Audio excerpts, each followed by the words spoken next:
صلي على الحبيب قلبك يطيب. بناتي واخواتي يا رب تكونوا بخير. النهارده بالصلاه على حضره النبي عاملين اللحمه بقى، وجهز الفته دي بقى جهز الفيديو ده واللحمه للعيد بقى ان شاء الله. العيد الكبير داخل علينا، فتة الرقاق وفتة العيش. انا هنا محمصه رغيفين ماشي، محمصين بقى في الفرن، متحمصين بحته سمنه على عين البوتاجاز عادي. وهنا عامله عامله حبه صلصه بالخل والثوم ماشي. يا دوبك فص الثوم بس دبل بس، الريحه بس هي اللي طلعت. ورحت طرشه بمعلقه خل، وبعد كده حطيت حبه الطماطم. وهنا ان شاء الله هنعمل حبه رز ابيض، حتى معلقه سمنه ومعلقه زيت ماشي. المتاح عندك، ما عندكش السمنه اعملي بالزيت عادي اهو. واللحمه الجملي طبعا عشان تاخد سوا، ده انا مسويها من بدري وبدخله في السوا. طبعا الميه تحط القاع بتاعك في الحله، الميه تغلي وتروحي غسله حته اللحمه وبصلايه وطماطمايه وقطايه ماشي. خليهم بقى يستووا خالص مع بعض. بس انا طلعت القطايه والبصلايه عشان اتهرى. وده حبه رز بقى طبعا لزوم الفتة اهو. اتفرجي على الفيديو كده واحفظيه للعيد الكبير ان شاء الله. هنسقي العيش ونسقي رقاق كده. طبعا العيد بتاع الرقاق، مفيش دبكه كتير زي العيد الصغير. هو الرقاق وحته اللحمه والرقاقين، سواء بتشتريهم بقى سواء بتجيبهم من بره، تشتريهم او بتعمليهم زي ما انت عايز. تقلبي في الرز كده لما يشرب الدهان خالص. طبعا هعملي الحدق بتاع بيتك، الحدق اللي انت حباه اعمليه اهو. وطبعا القعده انا عارفه القعده طبعا بروح حاطه كده. انما هي كوبايه الرز المصري، كوبايه الرز المصري اللي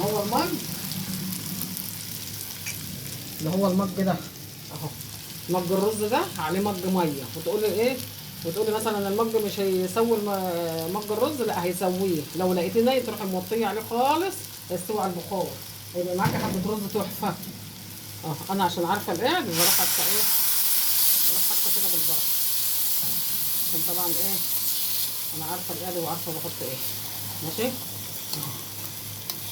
وده عيش بقى تحمصيه في الفرن البوتاجاز، تحمصيه بمعلقه سمنه معلقه زيت، المتاح عندك. المهم ما تقفيش على حاجه، طالما دخلت المطبخ ما تقفيش على صنف حاجه ماشي اهو.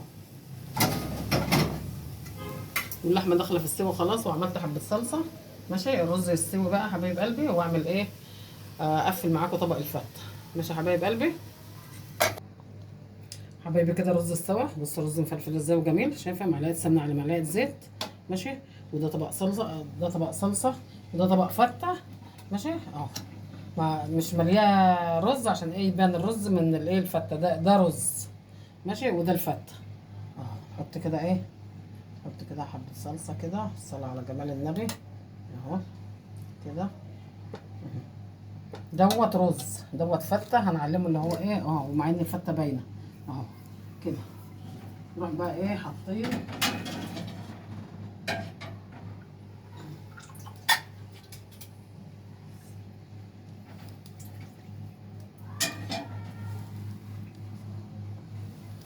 الشوربه بقى.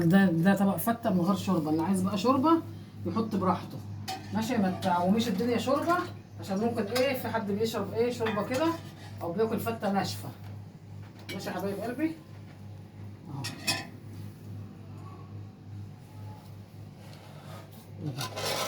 كده حط ده كده في النص، وده كده وده كده ماشي. وده فته.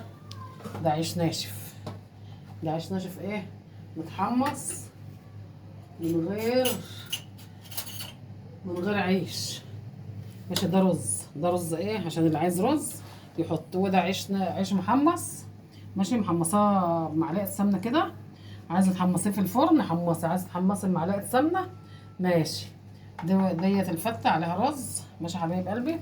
ودي شوربه، اللي عايز بقى يبل براحته يبل، اللي عايز يحط براحته يحط. دوت رز ماشي يا حبايب قلبي. ده كده ده كده الرز بتاعنا. شوفي مفلفل ازاي وجميل شايفه؟ ايوه بالصلاه على جمال النبي. شوفي معلقه الزيت اساسي، حتى لو بتعملي بسمنه بلدي اساسي معلقه الزيت بتديله لمعه وجميل ازاي. شوفي تحفه تحفه. وطبعا الصلصه زي ما قلت برده فص توم يا دوبك تروحي ريحته، وتروحي ايه حاطه ايه معلقه خل، تروحي ريحه معلقه الخل، وتروحي حاطه معلقه ايه حبه الصلصه. ماشي يا حبايب قلبي. واللحمه دي جملي، قلت لكم قبل كده ان انا ايه بس بحب اللحمه الجملي، كل حاجه في الجمل بجيبها، كل حاجه فيه. ماشي. اللي ما جربش اللحمه الجملي يجربها كده في مسلوقه كده تحفه تحفه، او في الطبيخ. ماشي يا حبايب قلبي.